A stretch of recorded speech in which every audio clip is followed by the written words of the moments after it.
Saya ingat ada peribahasa Afrika bilang butuh satu kampung untuk membesarkan seorang anak. Banyak sekali kerja harus dilakukan bersama-sama untuk menghasilkan satu anak Papua yang berhasil. Dan sebagai anak Papua, orang lokal, saya berharap ada anak Papua bisa terserap. Karena kalau ada yang bekerja, dia punya sumbangsi untuk kesejahteraan di rumah. Kesempatan ada banyak, tapi kesiapan yang dibutuhkan oleh anak Papua. LP3TKP, lembaga yang saya bangun ini, fungsinya adalah mempersiapkan anak Papua sehingga dia mampu untuk bersaing.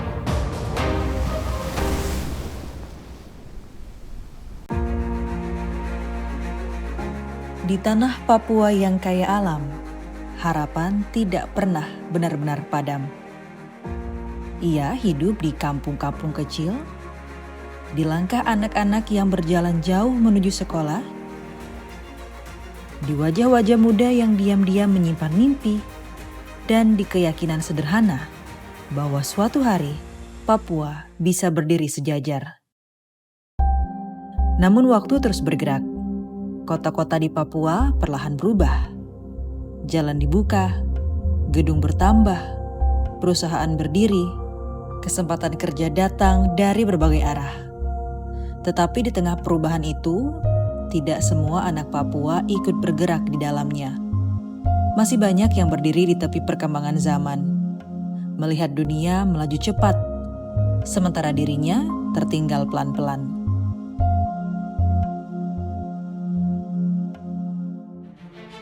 Papua masih menghadapi banyak persoalan sosial yang belum selesai. Tingkat pengangguran orang asli Papua masih tinggi. Indeks pembangunan manusia di Papua masih tertinggal dibanding banyak daerah lain di Indonesia. Dan di sejumlah tempat, anak-anak muda tumbuh di tengah lingkungan yang akrab dengan alkohol, kekerasan, putus sekolah, hingga hilangnya arah hidup. Bukan karena mereka tidak punya kemampuan, bukan pula karena mereka tidak ingin maju, tetapi karena ada sesuatu yang selama ini belum benar-benar dipersiapkan, kesiapan manusianya. Karena anak Papua tidak bekerja, dia itu jadi sumbangsi untuk hal-hal yang negatif. Karena dia nganggur, dia tidak ngapa-ngapain. Masalah kesejahteraan kemudian jadi kejahatan, keamanan, dan segala hal. Andai saja anak Papua dia terserap kerja, ya kita sebenarnya mengurangi masalah cukup banyak. Di banyak ruang kerja, anak-anak Papua sering gagal bersaing. Ada yang tidak lolos interview, ada yang kesulitan menghadapi psikotes, ada pula yang diterima bekerja namun tidak mampu bertahan lama. Pelan-pelan stigma terhadap orang asli Papua tumbuh. Mereka dianggap malas, sensitif, sulit disiplin, sulit menyesuaikan diri dengan dunia kerja modern.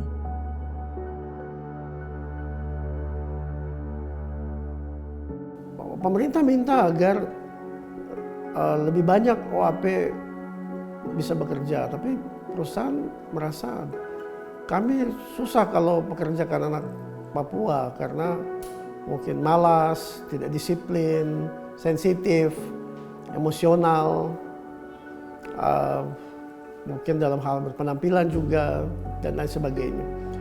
Dan perusahaan jadi lebih memilih untuk pakai SDM yang bahkan tidak berdomisili di Jayapura atau di Papua, ketimbang pakai anak Papua yang kemudian nanti akan bikin masalah dia. Akibatnya, ruang-ruang kerja di tanah Papua perlahan lebih banyak diisi oleh tenaga kerja dari luar.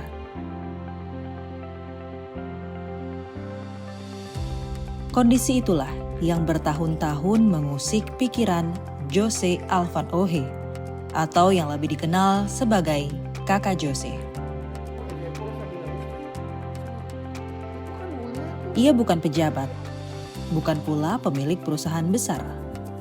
Ia hanyalah seorang anak Papua yang percaya bahwa persoalan terbesar Papua hari ini bukan sekadar soal pembangunan fisik, tetapi tentang bagaimana menyiapkan manusianya agar mampu berdiri dan bersaing di tanahnya sendiri. Kesempatan di Papua terlalu banyak, yang kurang adalah kesiapan. Kalimat itu sederhana, tetapi lahir dari perjalanan panjang melihat kenyataan. Di Papua ini kita berlimpah kesempatan, kita nggak butuh kesempatan. Orang datang ke tanah ini untuk ngambil kesempatan di sini. Kesempatan ada banyak, tapi kesiapan yang dibutuhkan oleh anak Papua. LP3TKP, lembaga yang saya bangun ini, fungsinya adalah mempersiapkan anak Papua sehingga dia mampu untuk bersaing. Keberuntungan tidak bikin orang jadi sukses. Orang Papua ini beruntung, istimewa, privilege kita. Tapi kita akan terus sial kalau kita salah gunakan keberuntungan itu. Saat bekerja di dunia Human Resource Development, Kakak Jose menyaksikan sendiri bagaimana banyak anak muda Papua gagal masuk dunia kerja.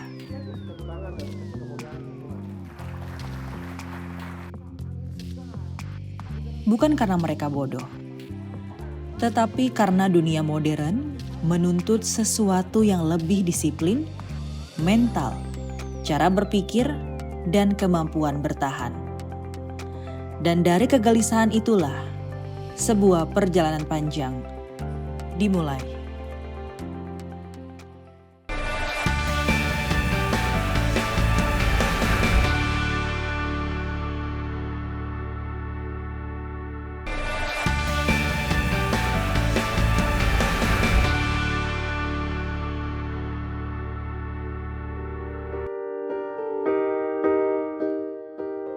Suatu hari, Kakak Jose duduk memandangi daftar hasil rekrutmen sebuah perusahaan. Tak ada satupun nama anak Papua yang lolos. Ia terdiam lama. Masa di tanah ini tidak ada satu anak Papua yang siap bekerja? Pertanyaan itu perlahan mengubah arah hidupnya. Ia meninggalkan pekerjaannya, melepaskan kenyamanan hidupnya, lalu memilih membangun sebuah ruang kecil di Sentani. Ruang sederhana itu kemudian dikenal sebagai LP3TKP Siklop Papua. Di tempat itu, Kakak Jose memulai sesuatu yang jarang dilakukan.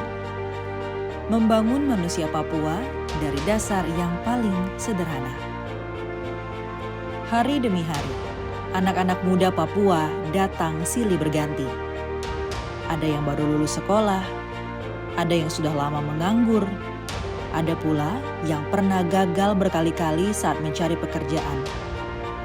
Mereka datang membawa banyak cerita. Ada yang tumbuh tanpa ayah.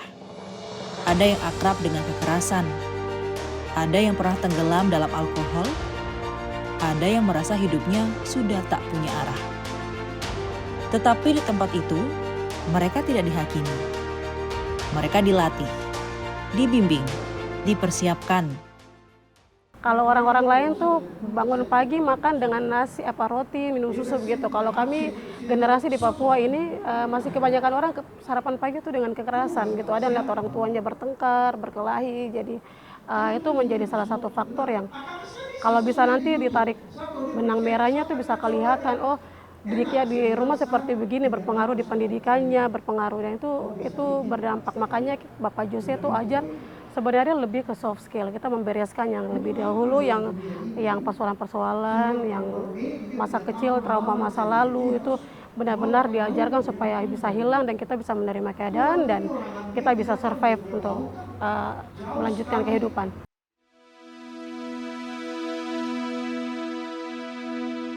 Di LP3TKP, pelatihan bukan hanya soal mencari pekerjaan. Anak-anak muda Papua diajarkan menyusun CV, menghadapi interview, mengikuti psikotes, hingga cara berkomunikasi dan berpenampilan saat masuk dunia kerja. Namun yang paling berat justru bukan soal skill, melainkan membentuk karakter. Belajar bangun pagi, belajar disiplin, belajar mengendalikan emosi, belajar bertanggung jawab, belajar percaya bahwa dirinya berharga.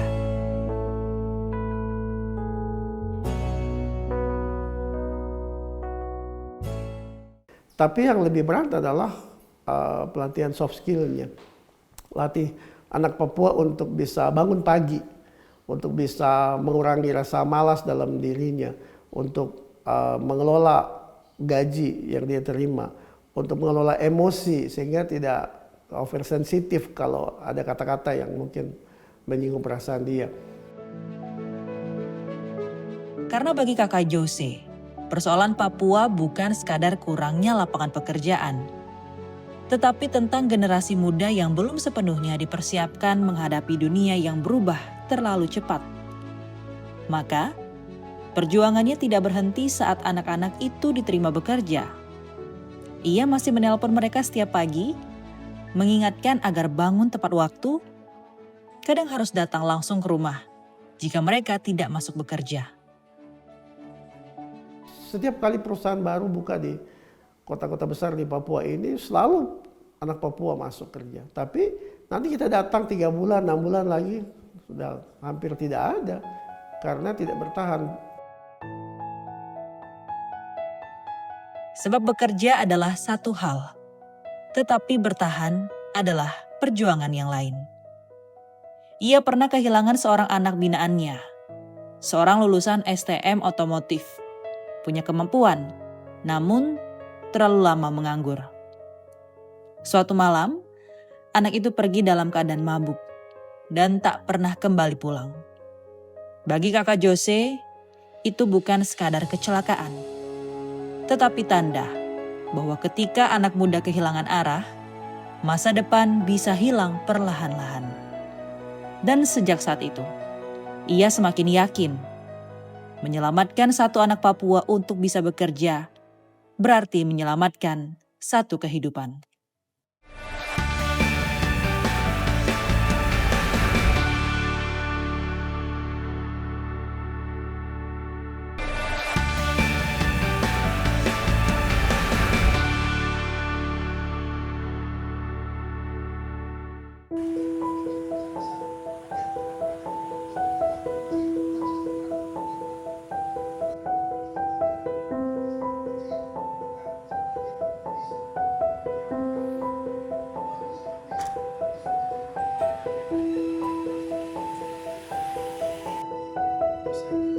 Semua perjuangan itu dijalani hampir tanpa jeda. Setiap hari, kakak Jose menempuh perjalanan Jayapura Sentani. Pagi berangkat, larut malam baru pulang. Honor sebagai pembicara dan motivator sebagian besar kembali dipakai untuk membiayai lembaga. Puluhan relawan membantu di tengah segala keterbatasan itu, membuat kakak Jose tetap berjalan. Karena ada terlalu banyak anak muda Papua yang menurutnya belum boleh dibiarkan kalah. Begitu sampai terjun langsung dengan beliau, kegiatan-kegiatan beliau itu sangat menyentuh hati saya gitu. Jadi saya tetap masih bertahan sampai saat ini. Namun bagi kakak Jose, membangun manusia Papua tidak bisa dimulai hanya ketika seseorang mencari pekerjaan. Ia harus dimulai lebih awal, dari anak-anak, dari kampung-kampung, dari ruang-ruang belajar sederhana yang seringkali luput dari perhatian.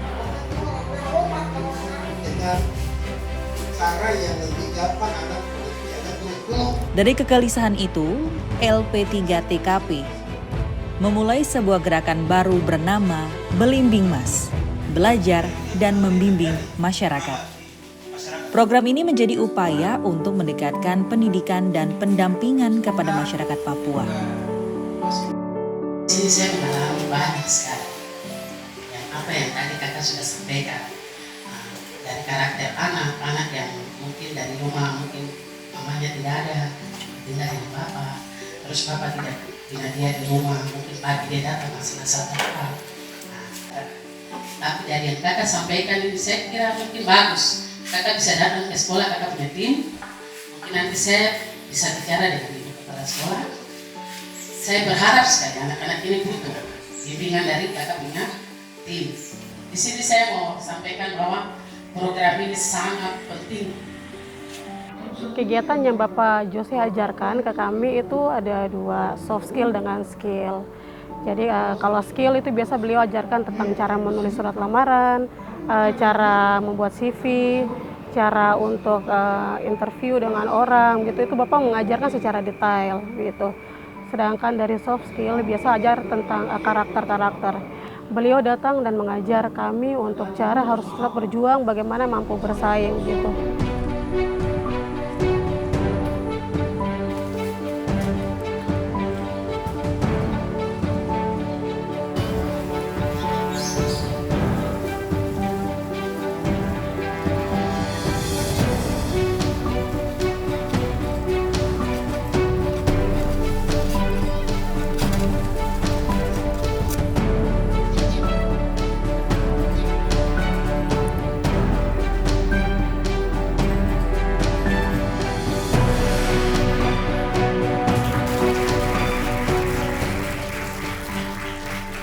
Melalui Belimbing Mas, LP3TKP mengirim guru, pengajar, dan relawan ke berbagai wilayah untuk membantu anak-anak belajar, mendampingi masyarakat, serta membangun semangat pendidikan dari akar rumput. Silakan pegang hidung.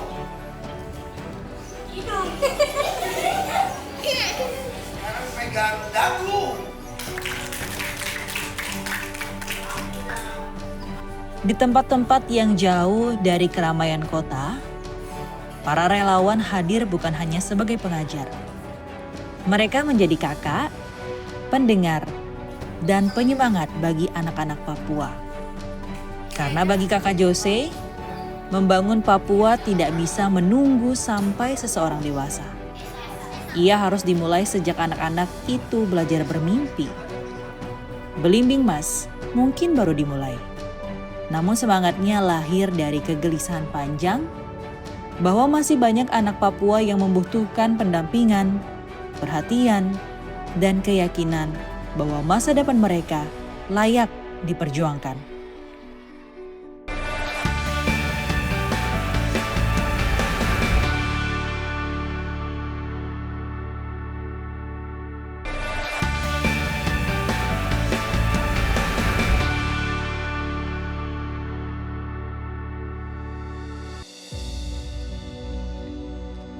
Perjalanan itu kemudian membawa berkeliling tanah Papua, dari Jayapura, Wamena, Sorong, Nabire, hingga Merauke. Ia masuk ke sekolah, gereja, kampus, dan ruang-ruang kecil tempat anak muda Papua berkumpul. Ia berbicara tentang harga diri, tentang masa depan, tentang keberanian untuk berubah, tentang bagaimana orang Papua harus mampu berdiri di atas kakinya sendiri. Perjalanan itu bahkan meluas hingga berbagai kota di Indonesia. Kakak Jose mendatangi mahasiswa-mahasiswa Papua di Yogyakarta, Malang, Bandung, Jakarta, Surabaya, hingga Bali. Ia masuk ke asrama-asrama mahasiswa Papua, duduk bersama mereka, mendengar kegelisahan mereka, dan mengingatkan bahwa kuliah bukan sekadar mencari ijazah, tetapi tentang mempersiapkan diri untuk kembali membangun tanah sendiri. 1, 2, 1, Papua.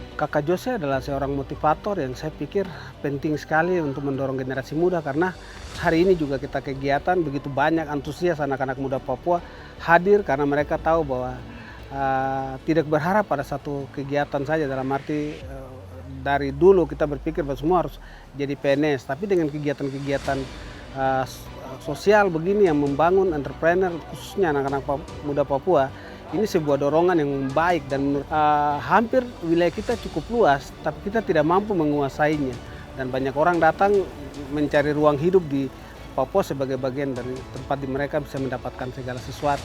Papua bukan tanah kosong, Papua ada ruang di mana kita bisa mencari makan, kita bisa mencari hidup, mendapatkan uang di sana untuk memajukan orang Papua itu sendiri. Ayo generasi muda, saya pikir ruang kamu banyak, hutan kamu luas, di mana kamu bisa mendapatkan segala sesuatu untuk diangkat dan menjadi produk-produk yang bisa dapat bersaing dengan teman-teman di luar Papua dan prinsip kalian bagaimana bisa percaya diri dengan apa yang kalian pulang. Bagi kakak Jose, Papua tidak kekurangan orang pintar.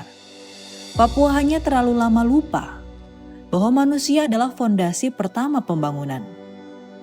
Karena jalan yang megah tidak akan berarti jika manusianya kehilangan arah. Gedung yang tinggi tidak akan bertahan jika generasinya tidak dipersiapkan. Dan masa depan Papua tidak akan berubah hanya karena bantuan, tetapi karena manusianya mulai percaya pada dirinya sendiri. Mereka adalah OAP. Alasan kenapa harus orang asli Papua karena salah satu alasan saya membangun bisnis adalah dengan membuka peluang pekerjaan baru buat orang asli Papua. Kalau tantangan sendiri dalam segi stigma yang diberikan kepada orang asli Papua, kebanyakan karena stigma itu terjadi karena ada masalah-masalah sosial yang terjadi atau masalah ekonomi yang terjadi di kalangan orang asli Papua itu sendiri. Jadi saya berharap kegiatan ini bisa menolong atau mendukung orang asli Papua termasuk saya sendiri untuk bisa mempunyai wawasan atau stigma tentang misalnya orang Papua tidak mampu atau tidak bisa. Itu membuat kami untuk lebih terdorong lagi menjadi anak asli Papua yang bisa berdaya di atas tanah kami sendiri. Dunia kerja mungkin tidak semudah yang kita pikirkan, tetapi bukan berarti kita sebagai anak muda atau sebagai orang asli Papua kita tidak bisa. Tetapi itu membuat kita secara manusia atau secara orang bisa melihat bahwa kebutuhan ekonomi menuntut kita untuk menjadi orang yang bisa lebih berdaya dan bisa menjadi orang yang bisa berkarya di atas tanah kita sendiri. 3, 2, 1. Hari ini, langkah itu mungkin masih kecil. Hanya sebuah ruang pelatihan sederhana, hanya beberapa relawan, hanya satu orang yang terus berjalan dari kota ke kota. Namun, dari tempat-tempat kecil itulah, harapan seringkali lahir. Perlahan, sunyi, tanpa banyak sorotan. Dan selama masih ada orang-orang yang memilih membangun manusia, Papua akan selalu memiliki cahaya. Tak selalu besar, tak selalu terang, namun cukup untuk menjaga harapan itu tetap hidup. Tapi